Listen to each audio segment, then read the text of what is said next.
After playing Voyage of the Pandora, which has been a long time game of mine, I decided there's no better time to play the Wreck of the BSM Pandora. Now, this game actually preceded Voyage in terms of the Ares magazine. This was number 2 or 3. I think this was number 2. No biggie there. This is the first time I've ever played this. A viewer was very kind and offered to send me Wreck and Voyage, and I'm like, well, I already have Voyage, but I've been looking for Wreck for a long time and always curious about it. So he forwarded this over as a gift, which was a great thing. However, I've kind of delayed playing it, along with so many other of the magazine games, for whatever reason, you know. Old favorites jump ahead. I go with something that's familiar, or I went with something that, you know, maybe had lots of thumbs and was really desirable, one of the newer games, or one of the things I just, you know, bought and is an exciting new system. Whereas this one I never really looked at too much. I said, cool. You know, once I play Voyage, I'll want to play this. Well, now I played Voyage, and I figure it is the best chance that I have of getting this one done, actually, because there are so many damn things that I really want to do. But it's also a nice short game. May be able to get something else in this weekend as well. Kill off some more of the 19 pages on the request list. Jesus. All right. So what's up with this? Well, the Pandora has been wrecked after its voyage, and all the critters have escaped. Now, this doesn't contain, since it's sort of since Wreck was or Voyage was a sequel to or a prequel to this, this doesn't contain the monsters that I had on board my Voyage ship. And I didn't have very many. This has 10. I don't think I collected that many. I think I had about 5. Here's that there was, at some point, a way of bridging the two. And I may actually own that. I don't have my Ares magazines up here, though.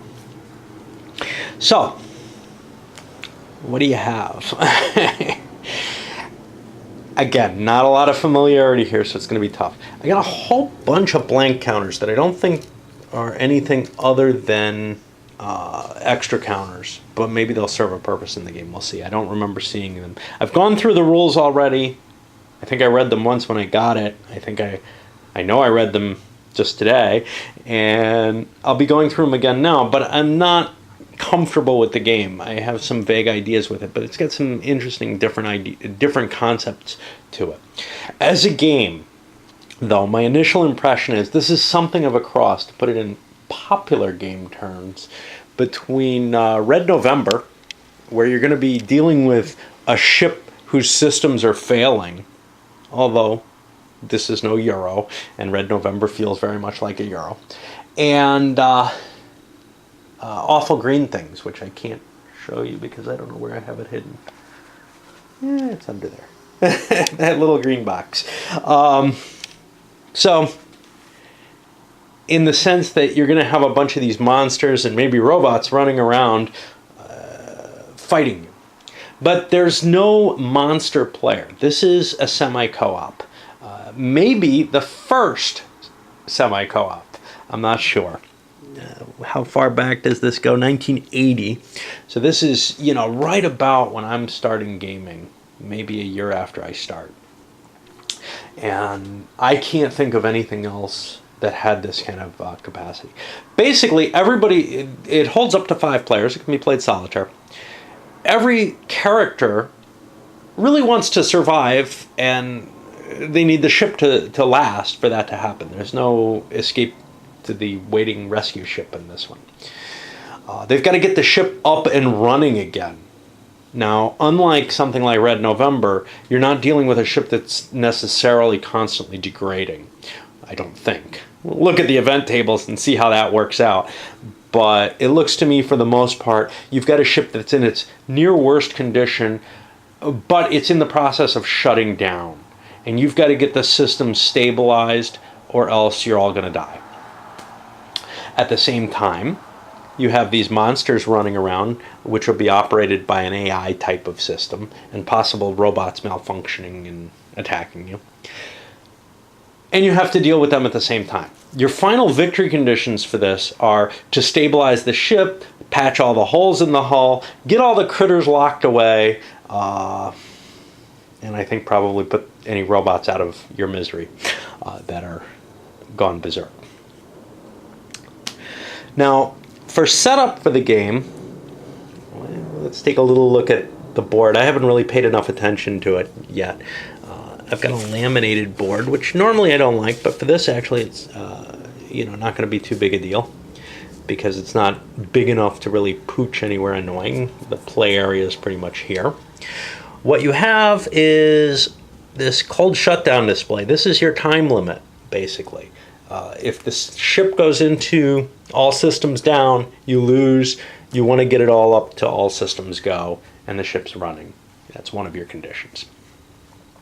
In addition, you have status displays to keep your crew members on, and you'll have one crew member per player. I don't know how many crew members I'm going to play with. The balancing factor here is if you're playing with more than 3 crew members, you take a penalty where all the critters become stronger. You'll notice one thing, my counters aren't clipped. I thought I had clipped these, but they were kind of neatly carved out. I can tell because there's some irregularities that wouldn't normally be there the way I punch counters. So I will get around to clipping them at some point, but I figure I can play one game unclipped. And they're very neatly cut. So you'll be tracking, how well off each crew member is, and you can also keep track of the particular systems on the ship. Now, you don't know what's going on in this game. You start off, you wake up, and you don't even know how the ship's arranged anymore. You blacked out so bad or had such a bender that you've got no idea what's in what location. The ship design looks very similar if you're used to SPI spaceship games. They came up with a lot of them with this kind of pod concept. Universe, the role-playing game, which I don't think I have up here, its space system uses these. Obviously, Star Trader, which is based on that, has them. This one does. Let me think what else. Delta V, but that's part of Universe. I'm trying to think. There's another one that had pods all over it, and it's slipping my mind right now. But basically, the concept was this makes ships more easily handled, as in these pods are kind of modules that you add to a ship, so you can put weapons modules on or passenger modules and this, that, and the other, making the ships much more easily configurable to whatever needs you have. It still requires somewhat of an overhaul. Anyway, that's got nothing to do with this game. Each level of the ship is going to be connected by this riser, and spaces in the game are largely connected by these hatches, which will be permanently, they'll be locked shut if there's a breach in that system. All right, what else do we have here? We have this attribute generation table where you're going to be rolling up equipment status when you find it. You're going to be rolling up character attributes. You're going to be rolling monster attributes on there. The monster attributes are going to be similar to Voyage of the Pandora, where you don't really know what the monsters are. All you have is modifiers on their in their stats. So each game can be significantly different. You also have these equipment status display. I guess there's only one of each piece of equipment in this game, and this way you can keep track of what condition the equipment's in, and maybe that's what these suckers are for. Yes, it is. This is status green, status yellow, status red. Cool. So they're not just spares. Good thing I didn't pull them all out. All right. Give you a little sequence of play here. Each player gets a player turn. Then there's going to be a stun removal phase, and then a check for cold shutdown.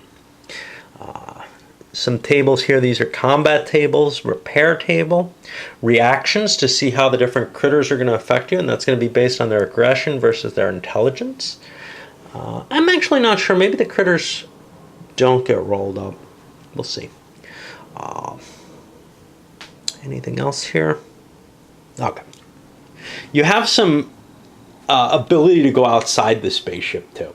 Anyway, let's start hitting the rolls. Unfortunately, nobody else has done these, and I'm terrible because it's my first shot. So, the initial setup of the game is going to be all these pods get randomly distributed upside down in the pod boxes. None of the players know what any of the pods are at this time. Now that's important. In the back of the sheet, we've got all the different equipment listed out, including the different pods and what they do. And then, yeah, you do track the stats. You do roll the stats up here, I guess. And then a little character sheet to keep track of the different characters, as well as the different critters that you might be finding. All the monsters and all the equipment go in a cup. And I got one of them sitting around here. Ooh, I shouldn't pan so quickly. And what you're going to be doing is, as you explore the ship, you're going to be drawing monsters and critters out. You're also going to find the pod and what is there. And once the pod's been flipped over, you know the space has been successfully explored. All right, let me shift some of this stuff over. Now, there are some clipped and laminated counters for the characters, showing a stunned and non-stunned side. The critters have stunned sides too. A bunch of counters for things here. These may be for sealed doors and breaches, or something like that. Maybe they're not sealed doors. We'll see. Again, I haven't played. No, that's an open lock. That's if the airlock is left open. You don't know where the airlocks are because that's based on the pods. Certain pods have the spaceships or whatever, or the environmental suits, and they allow you out. Okay, so now on the player phase, I have movement, reaction, acquisition, and equipment. In the movement phase, you get to move your crew member and any bots that you've taken control over. And movement is basically one space through a door. The reaction phase is if you do anything, move or near, or by near I mean just sitting in the same room, or if you use a scanner or peek through a window to look at a creature. Well, not if you use a scanner, but if you peek through a window to look at a creature, you may attract that critter's attention, and then it'll roll and see what it tries to do. And it's either going to flee, move, or kill you. And move means come towards you, I think. Well, maybe not you. Come towards someone. All right. Then you go to the, after movement, you go to an acquisition phase where you can pick up crap that's lying around in your space. Now, each character is going to have, and again, we have this whole list of values counters, which is different on each counter. This is, you know, SPI games of this age didn't generally have lots of stats on the counters, but boy, did they do this very heavily. This is like an SPQR, or maybe worse, like twice an SPQR. Okay, so on a critter, you have these different stats that are of importance. Intelligence, I'm not quite sure what that does, but that affects your reactions for the critters. Aggression, likewise, it affects reactions. Impair, that's its combat ability on the attack, and shield is its defensive ability.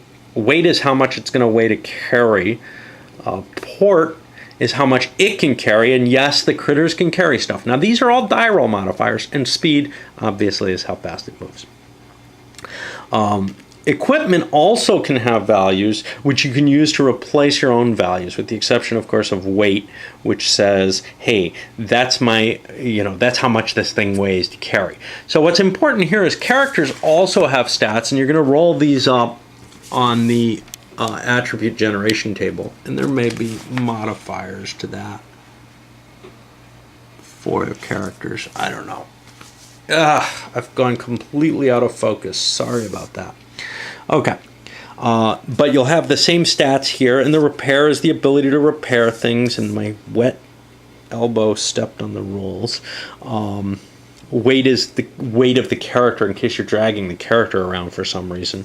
You may be trying to save someone. Remember, this is semi-co-op. Everybody dies for the same results, but there is a single winner here. However, That single winner is the person who kind of did the best job of saving everyone if you all survive. So in a sense, one thing that I've been bringing forward on the boards at least is when you look at any game's victory conditions, you have to consider the context they're in. In a war game, one of the contexts may be something that's not stated directly in the victory conditions. For example, if I'm playing Terrible Swift Sword, or some other tactical game, it may be important that I not lose my army. It would be okay to lose the battle in a close loss compared to risking a rout for a slight chance to win the battle. That's one aspect of context. In this case, what you have is everybody wants to live, okay? You may not mind spacing one of your companions. You may be that much of a bastard. But you don't want to do it if it's going to risk your chances of all losing. And you certainly don't want to all lose just because, hey, somebody's in the lead here, right? That's a context matter. Something like Republic of Rome, which I covered. It's got to be up there. There it is. Not the one that says Republic real big, but the one a little to the left. Something like Republic of Rome. You could make an argument that it's better for everybody to lose than to come in last. You really don't want to necessarily, or more importantly, to have someone you don't like win.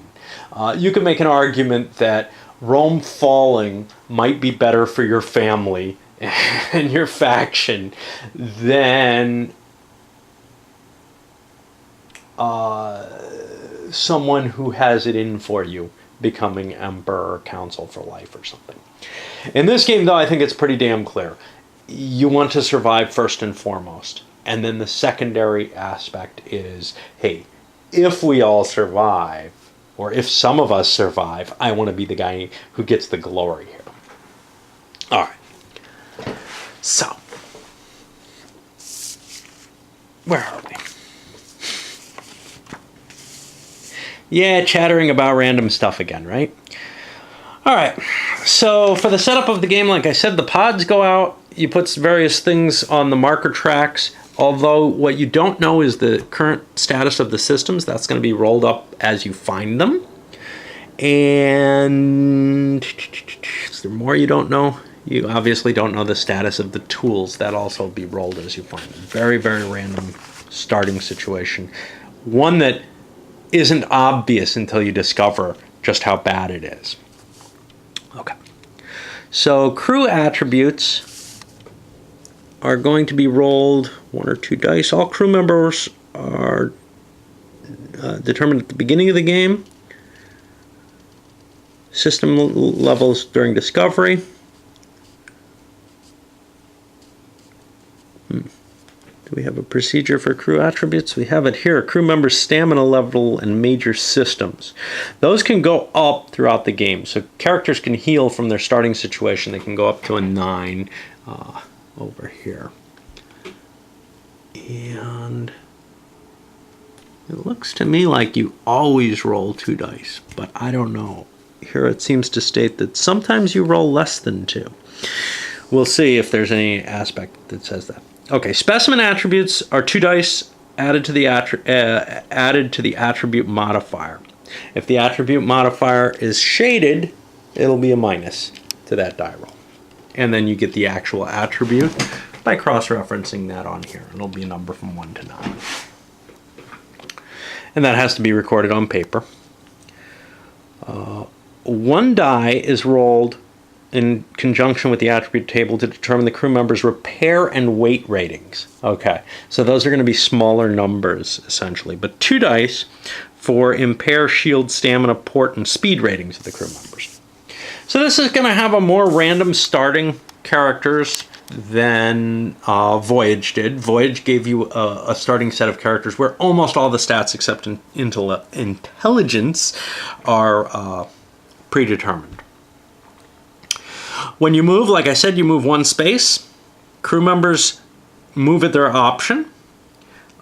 They take any robots and that they have control over with them.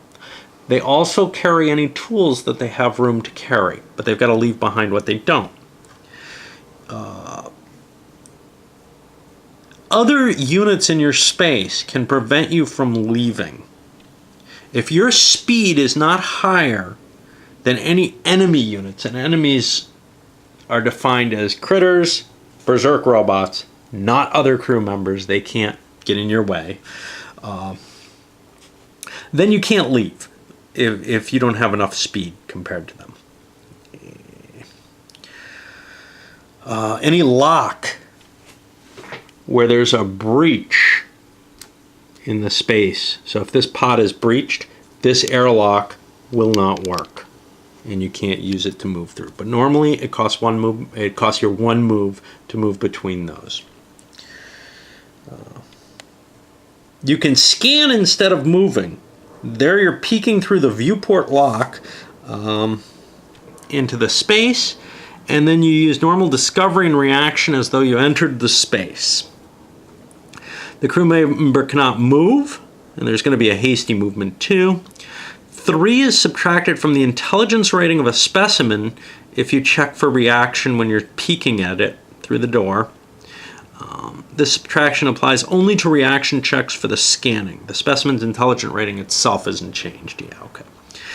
You can go out into space by using the EVA bot.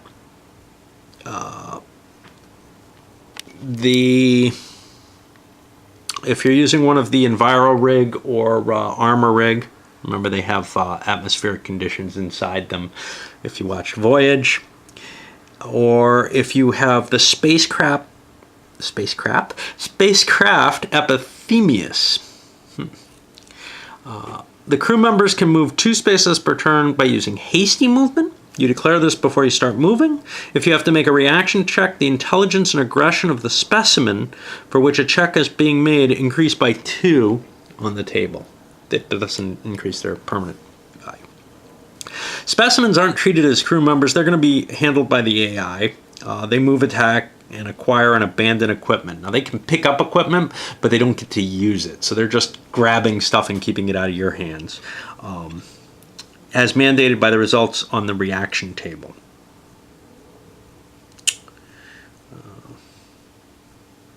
However, even though they're automatically handled, their activity works essentially the same as crew members. So they'll be using the same systems to attack, for example, as crew members would. They can only move one space. They can't enter a space through a locked door or anything like that.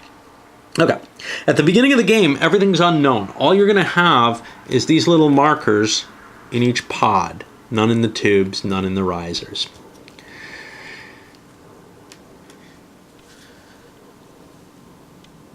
You begin the game in a space, or if you enter or scan a space for the first time, you make a discovery check.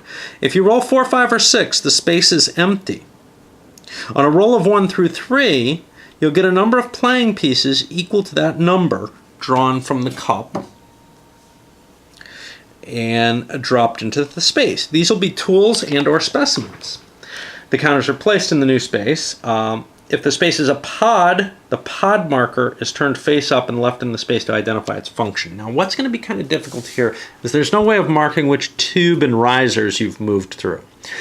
Pods are easy. They're going to have these markers. We're going to just have to try to remember the tubes and risers because they can also include just critters and tools lying around in them. You only use the discovery process once per space. Crew members, okay, once control of the ship is established, all the counters, all the undiscovered spaces will be filled at that point. Either with the pods are all turned over and the other stuff is also known at that point. You have enough information that all the cameras are working and everything, so you can see everything from then on. And that'll be done using discovery in every space ordered by the player who's going on. Everything is revealed to everybody. So, you're in radio contact with your buddies and telling them, I found this, or whatever. Okay, whenever you enter, occupy, exit, or scan a space through the window, but not scanning it with the scanner, you might be detected by any specimens in that space. and that includes berserk bots. A specimen which detects another unit will react in one of 3 ways. It'll flee, move, or make a kill attempt. Each of these can be modified by the number result on the reaction table. And if the reaction is parenthesized or in bold, or is it and in bold type? Yeah, it's in parenthesized bold face. You'll see all the parenthesized results are a little darker. Okay, so you're going to roll a pair of dice for this. Is that what it says? Okay, so the number is the possibility of the reaction. Okay, so this is what it is. These are the limits for the reaction. If you equal or exceed that number, you get that reaction. Now, what's weird here is they need not do something, as far as I can tell. They may do nothing if you roll under that initial reaction. This may not be what was intended, but it's how it's worded. Yeah, it looks like it's what's intended, because, for example, this one, if you roll a 6 or 7, you get the flee result. But if you roll an 8, 9, or 10, you get the move result, and an 11 or higher gives you the kill result. Okay, so you cross-reference the aggression and intelligence of the critter to see how likely it is to take any given action. Now, the intelligence, I think, is going to be more of an awareness. The higher the intelligence, the more likely it's going to be to do something. The higher the aggression, the more likely that something is to try to kill. All right. The phasing player's unit is what triggers any reaction. And let's see what these are. If you get a move reaction, the specimen moves into the space occupied by the crew member who triggered the detection result, if they're not already in the same space. If the number is bold, the specimen will not only move in, but it'll try to kill. Now, how is this different from kill? If kill, the specimen immediately attacks and attempts to kill one other unit in the space. If the number is bold, the specimen will make a charge attack, which doubles its impair rating and halves its shield rating for that attack. When there's more than one enemy unit in a space, the die is rolled to determine who is attacked. On a 1 through 3, the specimen will attack the unit, which may not be a player character, with the lowest shield rating. They can attack each other. They can attack bots, berserk bots, whatever. They'll attack the thing that has the lowest shield rating. Now, for characters, they might have equipment that gives them a higher shield rating. That doesn't count for this particular check. On a 4 through 6, the specimen will attack a crew member with the lowest shield rating. And if 2 or more units are tied for low rating, you use another die roll to determine. Combat is going to work as follows. You have this impair table, and what you're going to do is compare the impair rating to the shield rating of the defender. All right? And the higher the impair rating is above, and if it's negative, they don't get to attack at all, the more of a chance of doing some damage, 1, 2, or 3 points of damage. At the same time, the defender gets a counterattack. He gets his impair rating versus the attacking creature's shield rating. If multiple things are attacking at once, they add their impair ratings, but the defender is only a solitary shield rating. So multiple things can create more of a chance of damage. They don't get more rolls. And you can analyze the chart and try to figure out which one would have been better, but you don't have that choice here. You just do what you're told. Each unit can only be attacked once in a phase because of that. Combat results on the impair table indicate that the defender, or the attacker, if he's making if the counterattack is going on, loses that level of functioning or readiness. If it's a crew member, it's taken off their stamina rating, which will be on the status display. If it's a specimen, it's subtracted from that specimen's shield rating, and you're going to have to keep tracking that on paper. Those will never increase. And if it is... Can it be anything else? Bots lose their functioning on their readiness. When they're in green, they're fine. When they move down to yellow, that'll be on here actually, not on the ship status display. So how do they lose functioning? Does one hit drop them one level? I think so.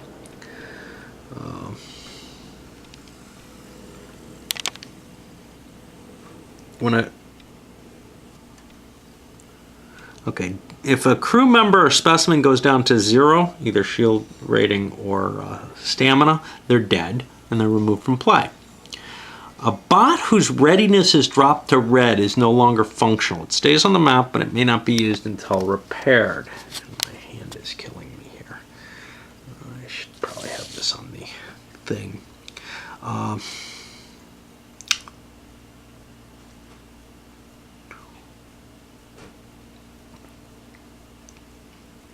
When 2 or more units are in combat in a phase, they remain engaged until the defender or attacker is stunned or killed.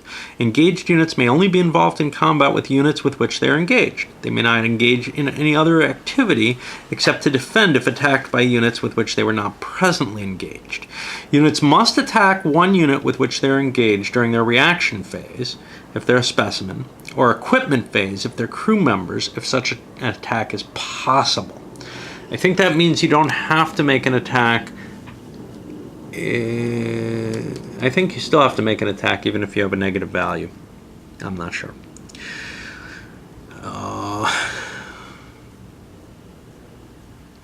Okay.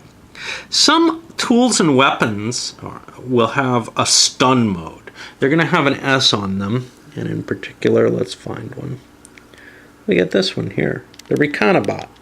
If that attacks in stun mode, it's allowed to triple its impair rating. Only 2s and 3s will affect whatever they're attacking, a crew member or specimen, and could be more than one with the stun bomb. There's a, just like in the other game, there's a stun bomb here that'll have a 12 attack factor if that's used as a tool. It can be used as a straight combat tool, though, apparently. You can try to kill with it as a 4. 4 doesn't sound very good, though.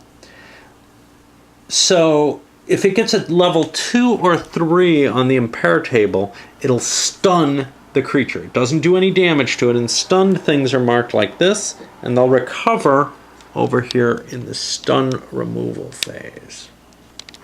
Okay.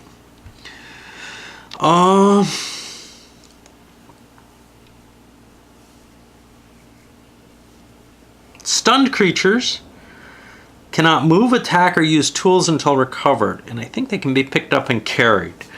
Although that could be dangerous because if they recover, then they're fine and they can attack you. It's possible to combine normal attacks with stun attacks, in which case they take the damage as well as becoming stunned. In normal attacks, if you get a level 2 or 3 damage, you also stun the creature. So it's... The stun weapon is just saying, okay, I don't want to hurt the creature at all, and I'm getting an improved chance of stunning it.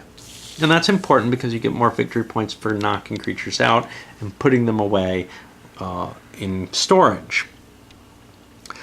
Picking stuff up. Okay, there's 2 types of equipment in the game. There's pods, which are fixed things that'll stay in a room.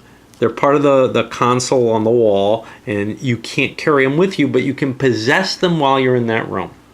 And then there's regular tool kits, and then there's bots, which are kind of a third kind. They treat kind of like tools, but they'll walk around with you and potentially carry stuff, I think.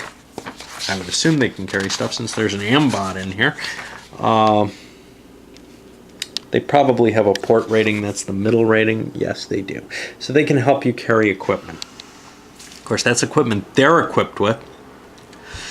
So they're just lugging it around for you, basically. But they can drop it off and hand it off to you, so you can use it during your equipment phases. These tools is limited by how much you can carry and the weight. You can only use each type of tool once during a phase. There are 5 types of tools, and this will be marked on the back. So for example, this is a weapon, this is a kit, this is a bot, it's not really a tool. This is a rig, and let's see what else we have here. We have comm devices, and that's the only other one. Okay. Any number of bots can be controlled by a character, and you don't have to carry them around. One capability in any tool or pod can be used during each phase.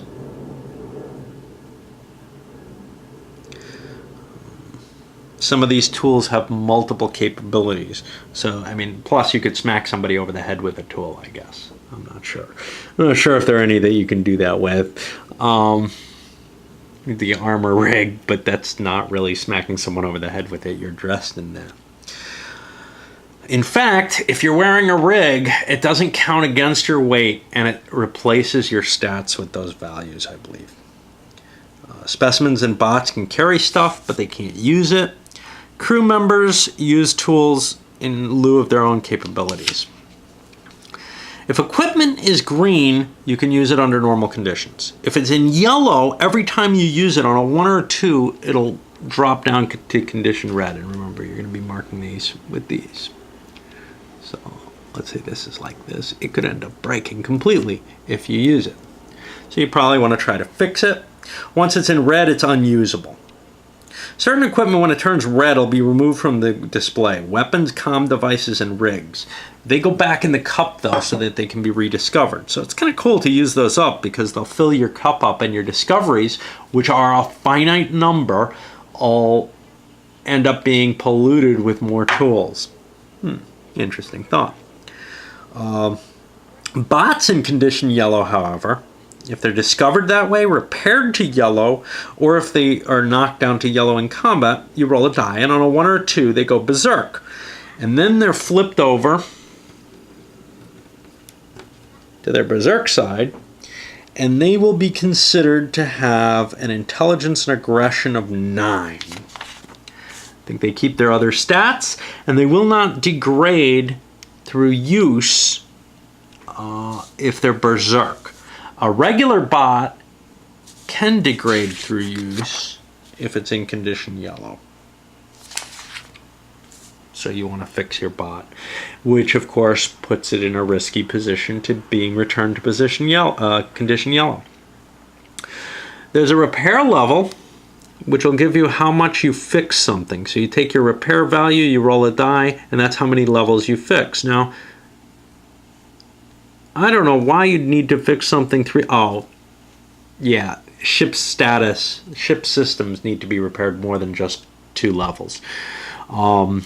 If you get a D, though, you cause damage to the system, and it's 1 readiness level for most things, 3 functioning levels for major ship systems. Okay.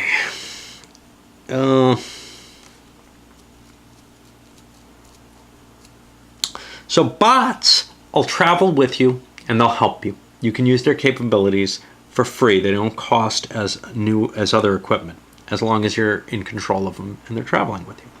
They can also be remote controlled from certain pods. If we look at the system here, for example,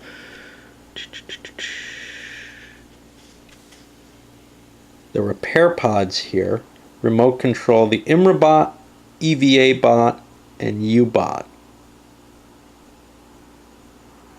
In addition, oh no, just the decom pad, or decon, which is decontamination, I guess. I'm not sure.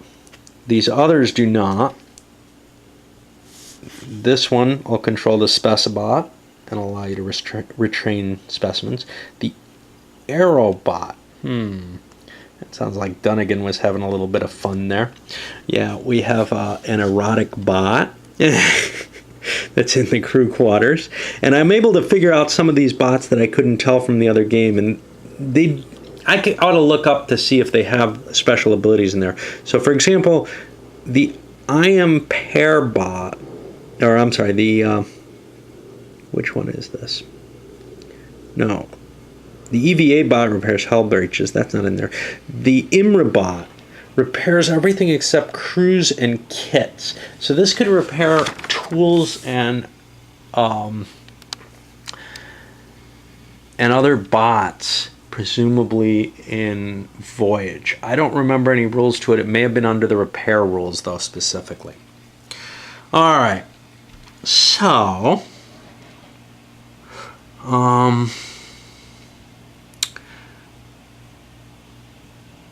you can use the scanner to scan into an adjacent space. This does not cause a reaction, so you get to see into the space without a reaction. You may exit the ship via exterior locks, which will be present in certain rooms automatically, and that'll be listed in the pod space, or also through hull breaches.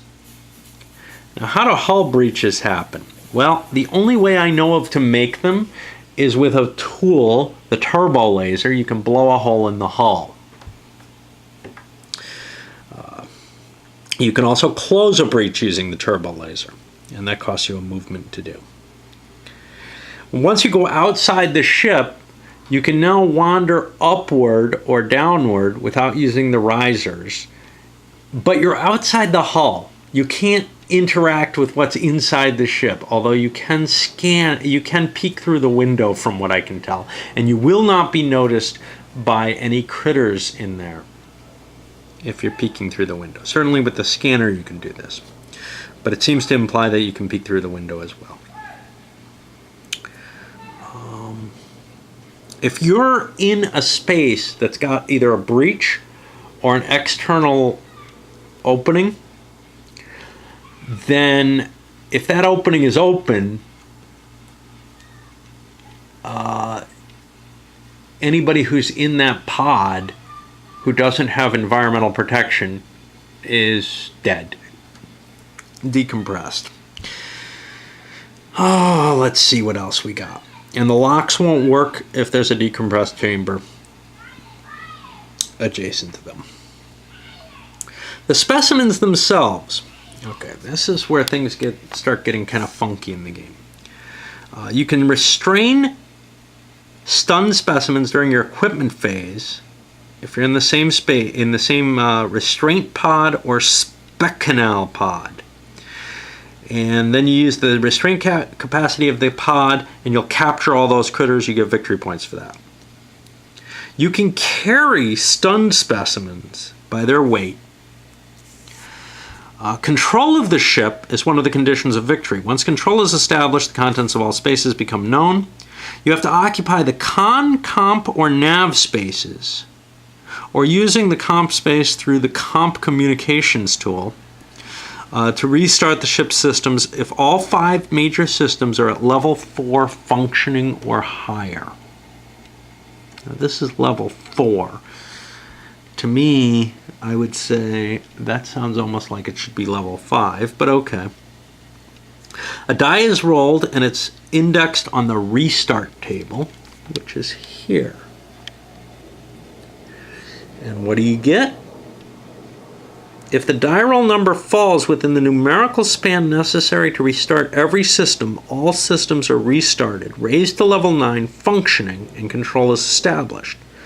If it does not fall into the proper span for any of the 5 systems, so you look at the worst system, so, you know, if you have something at level 4, you need a 1 to restart, but if you're at level 9, you automatically restart everything. If you fail to restart everything, though, all the systems drop by 2 levels. If a system is in ship system down, it may be repaired.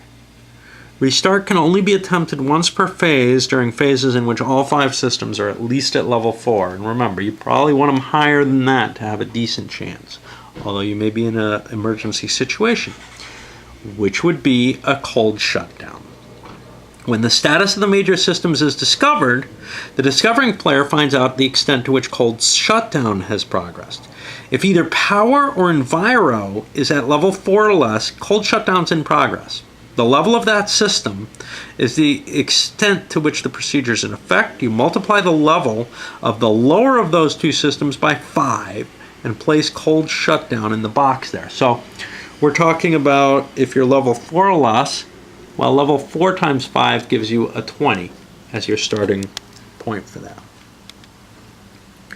At the end of each game turn thereafter, cold shutdown will go down. So there's a danger to discovering things. You might discover something you didn't want to know. When the marker reaches the end of the track, the ship completely shuts down and may not be restarted. When any one system level is known, cold shutdown may be presumed to be in progress if that system is at level 4 or lower. If the other one is found at a lower level than the first one, the cold shutdown marker is then moved in accord with the level of the lower system, and I assume at the time of the finding, i.e. if the cold shutdown is above where that new system discovery would be. The movement of cold shutdown along the track is only halted at the end of a phase in which all systems are restarted and are full function. So you win the game, somebody wins. At the end of a full game turn where there are no hull breaches that are unsealed, all exterior locks are closed, all specimens are restrained or dead, and if you reach cold shutdown, the game's over. And I think you also have to have the ship under control. But that's not stated here, but it's stated elsewhere. Once the game ends in any manner except with the death of all crew members, the players then total up their points to see who has done the more heroic action. Let me check. I'm going to need to plug in. Crap.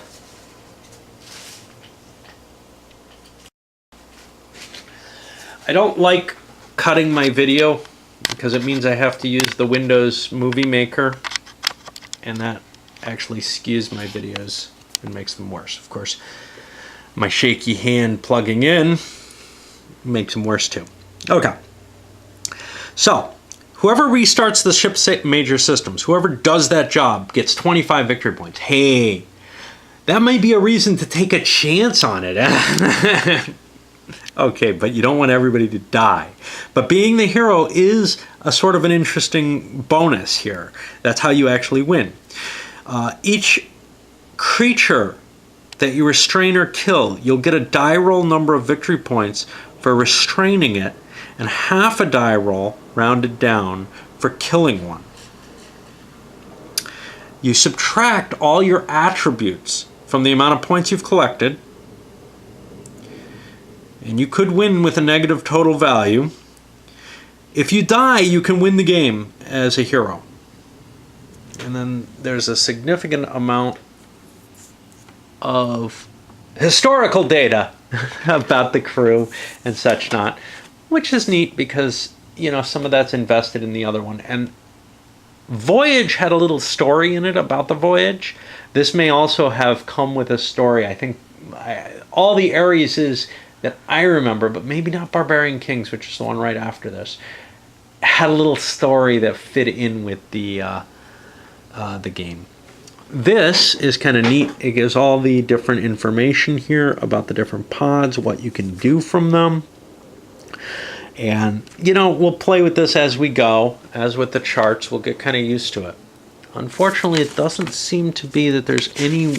I don't think there are any breaches to begin with in the game, from what I can tell. All right, I'll load this one up. It's been a long video, probably really tedious for anybody watching it. But I tried to front-end a brief explanation of the game and then jump into the rules. Again, when I'm just learning something at the same time, it's tough because I don't have a really good grasp on the game. Should I do these afterwards? Yeah, I don't know. I need them. I need that extra look at the rules that I get out of this. This is essentially a second view of the rules for me, because I sure forgot whatever I may have looked at, you know, months and months ago, maybe a year ago, whatever. When I got it, you can see the date on the charity list. All right, up it goes, and we'll give it a couple moments because I bet you it doesn't matter because I'm not going through Windows Movie Maker. I think that's what's cutting off the end of my videos.